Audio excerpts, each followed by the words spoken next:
According to Indian news agency, India is preparing to finalize a $1.2 billion defense deal with Russia for additional S-400 Triumph surface-to-air missile rounds. This new package focuses on replenishment and expansion of missile stocks, including various interceptors with long and medium-range engagement capabilities.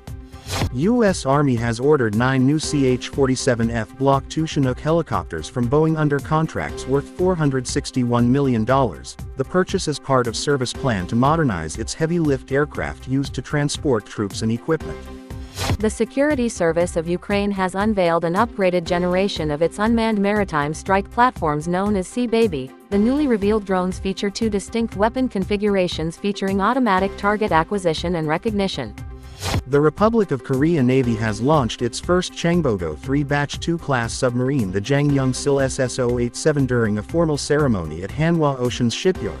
The submarine is equipped with advanced weapons and electronics designed to conduct independent missions throughout the Korean peninsula and beyond.